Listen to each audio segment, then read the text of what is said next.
Good morning everyone. I'm going to do some mint sauce today. So I've just been to the garden and picked my mint, so we'll get started. Okay, so let's get stuck in. I've got my mint. Now these top parts are nice and tender, so you won't have to worry about taking the veins out of those. But these bigger bits have got a vein down here. A vein. And when I make my mint sauce, I take that out. So I've already picked a couple of leaves. Let's grab your knife. If they're big enough, you can just pull it out. Otherwise, just cut a V either side of your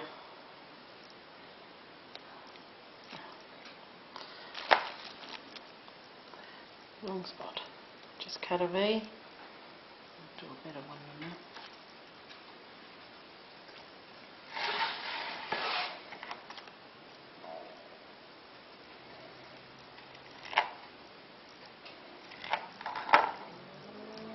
Cut a V, pull it out, and now you're left with your leaf.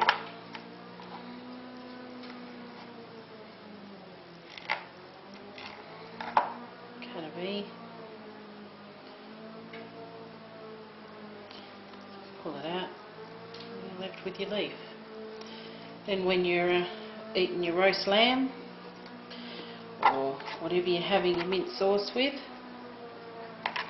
you won't come across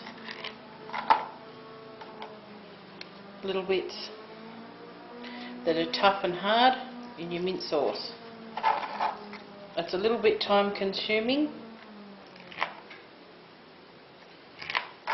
Probably something you could do the night before if you're going to have a canning day.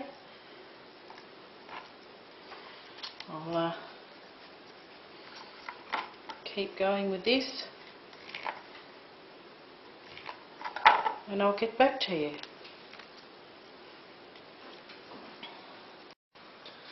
Okay, I'm just going to show you with a few more leaves. Show you with some of the bigger ones. There's your leaf and your veins down the middle here. That's what I'm cutting out. This part here.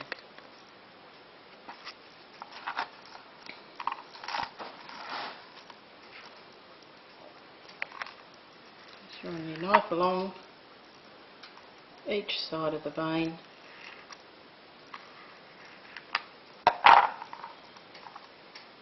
Okay. See, I've now got the vein out of the. Pinch it off with your nail, and there's your leaf with no vein in it. Do it again.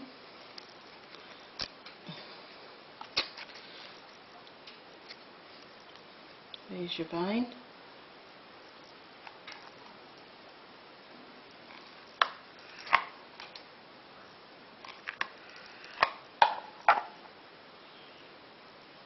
And him back. Snap him off. And there's your vein there.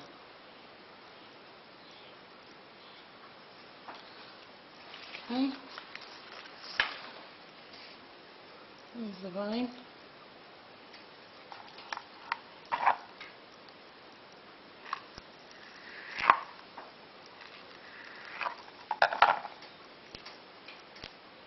As I said before, it's a bit time consuming, but you'll have a better quality mint sauce, and if you're serving it up to guests, they won't be spitting every 5 minutes, spitting out a bit of stem. I'll show you the ripping one. You just grab both sides of the leaf unrun your nails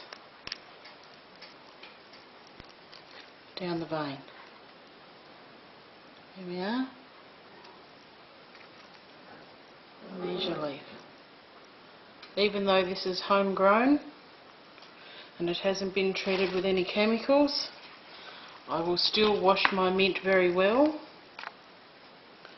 because we have wild cats around here and they tend to like doing their business on my business.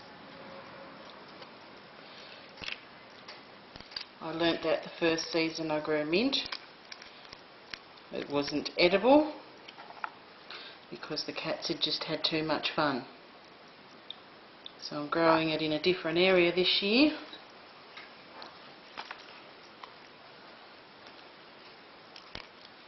Away from cats, but I'll still wash it just the same. So I'll keep going. You want about 2 cups of mint, nice and tightly packed, and I'll get back to you with the next step. I've done my mint. I've got 2 cups there, and now I'm just cutting it up. You cut it up to as small as you like. If you want to leave it as big whole leaves, you can. Some people use a parsley chopper or a herb grinder. I don't have any of those. I do have a small food processor, but it'll be more washing up than it would be using it. I just cut it up with the scissors.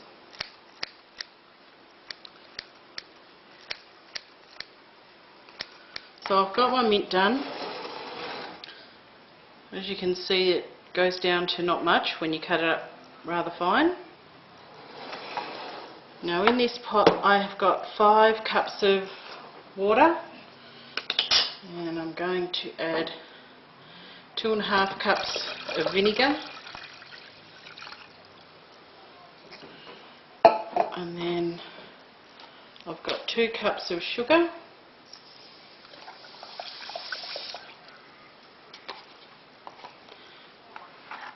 and then my mint.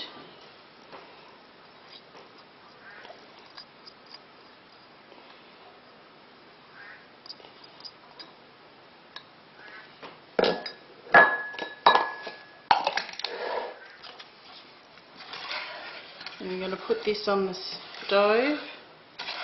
You have to keep stirring it so your sugar doesn't stick to the bottom and start burning, because if you burn it, you have to start again. So I'll stick this on the stove, bring it to the boil, let it boil for about 2 or 3 minutes.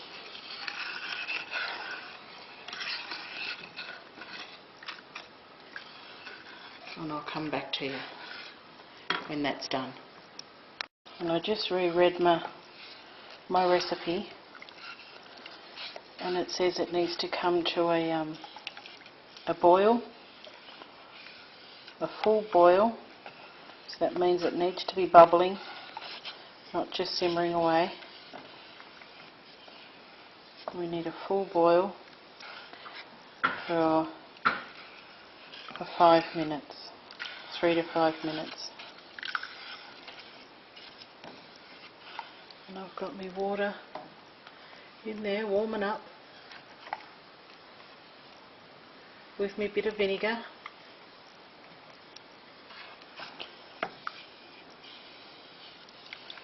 So I'll keep going till she starts to boil,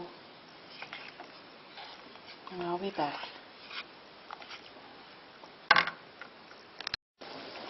There we go. We have a rolling boil. When I stir it, it comes straight back to the boil.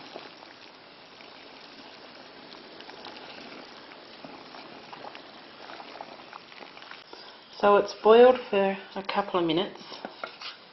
I had it on there for about 4 minutes, and lot of the mint now is sinking to the bottom.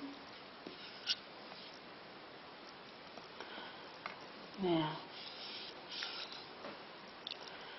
to that we're going to add some gelatine.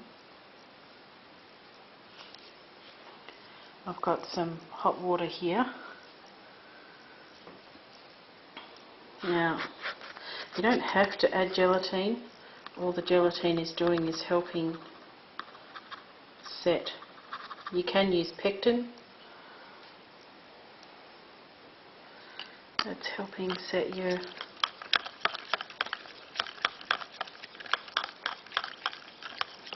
flakes and make the sauce a little thicker.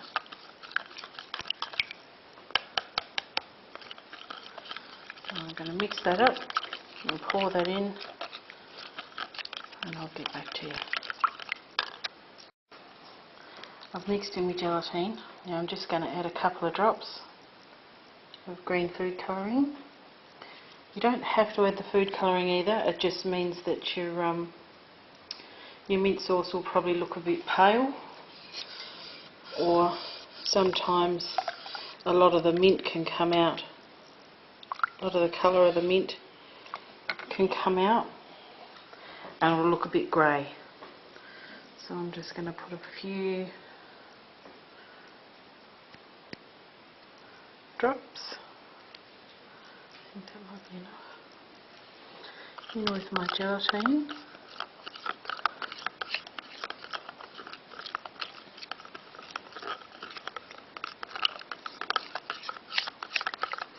So there's probably about 2 drops in there, and that's going to be plenty.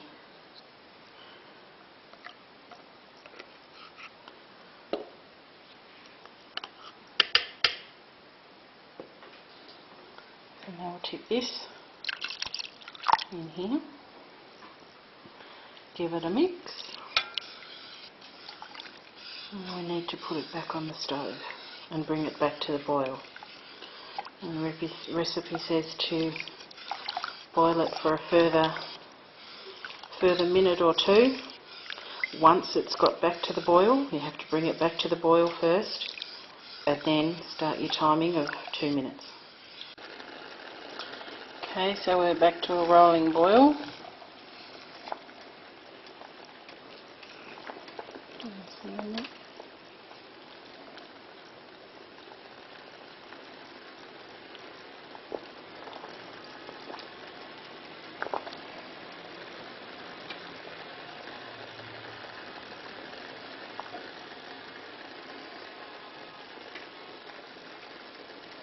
I'm going to turn this off, take it back over and put it in the bottles. My jars have been in the oven for about 20 minutes on 150 degrees Celsius, and they're very, very hot because I'm hot packing. So you're putting hot liquid into hot jars into hot water, otherwise it'll be cold liquid into cold jars into cold water. So now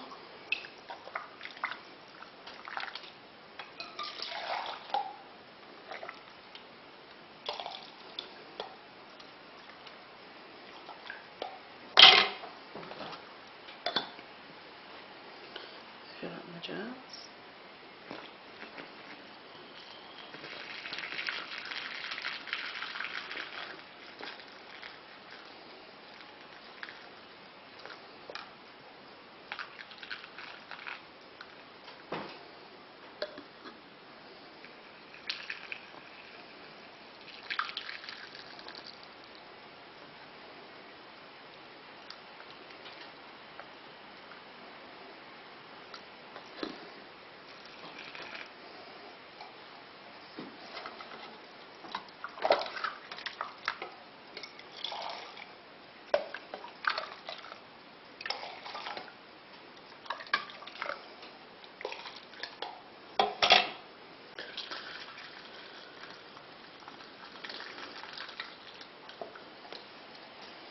Now this mint sauce is not a sweet.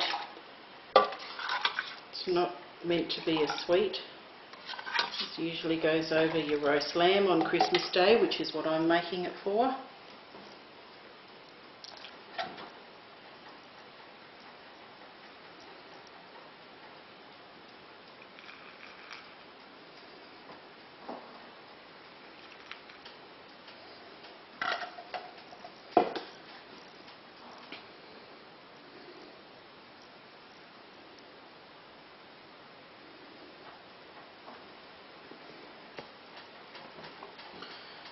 Okay.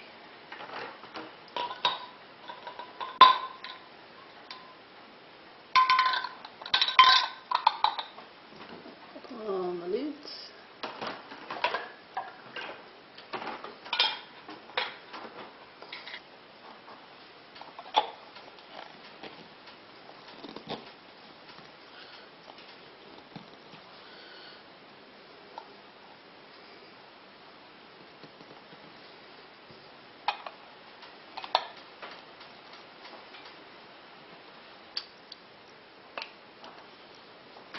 Throw these in.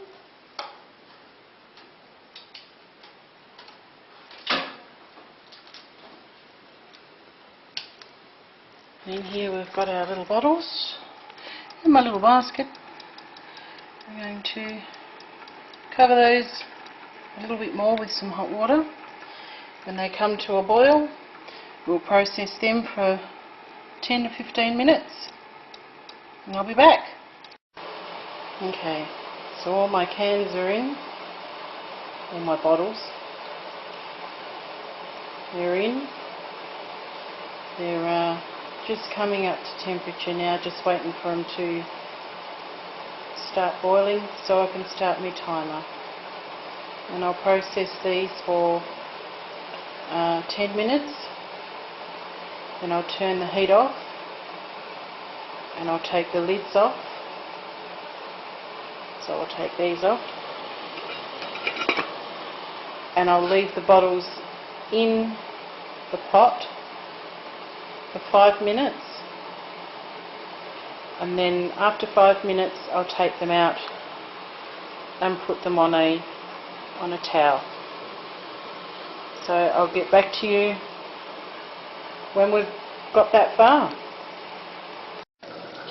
Okay, so this pot's done. I'll take it off, I'll turn the heat off, I'll let that stand for 5 minutes before I take my bottles out. This one's still got another 5 minutes to go because he took a bit longer boiling.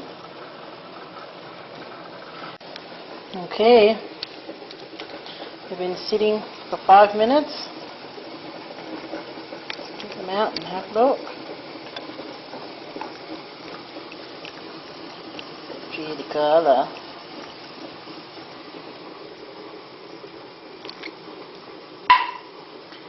It's a good sign.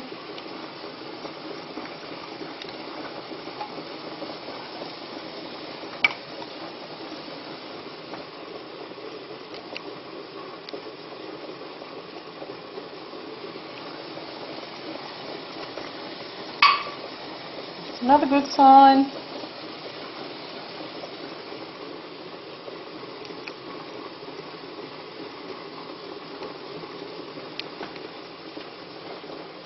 There's 3 down.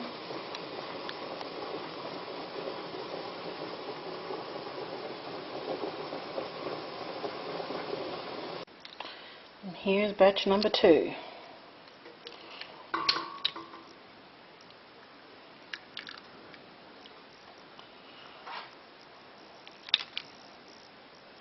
That one's still bubbling.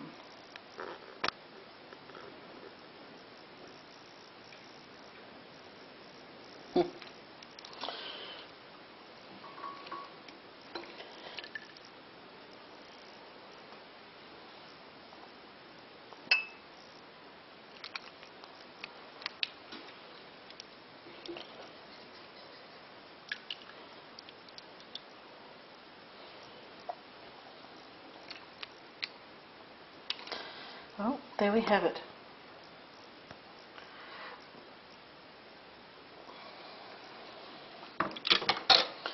So this one was the first lot. He hasn't sealed yet, so he'll get used first. But that one has. These ones haven't yet. Oh, he has. Yeah, so that one and that one are all sealed. This one I know has.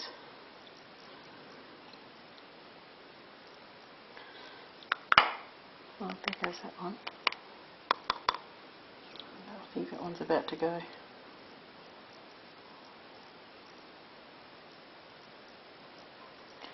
They're all sealed except this one. So they go in the fridge and we'll use him first.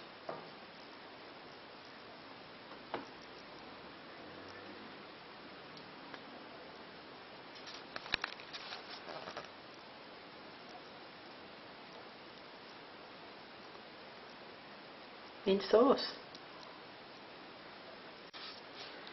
Okay, it's been 24 hours and they've all sealed. They've all sucked themselves in. Oh, I forgot to tell you that I age this for about 6 weeks before I open it.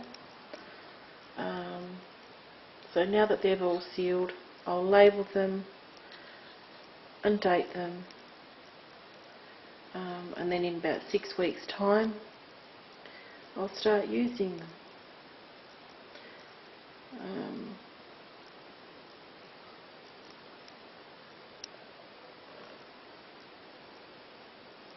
I usually use this for Christmas Day. I give it to friends and family. I don't sell this because they're just done in second-hand bottles, and if they seal, they seal. If they don't, they go in another bottle with a different lid and get reprocessed again. But they all sealed, so I'm happy with that. Of course, if I was actually putting this on a stall, I'd be using the proper bowl mason jars and the Tatler lids.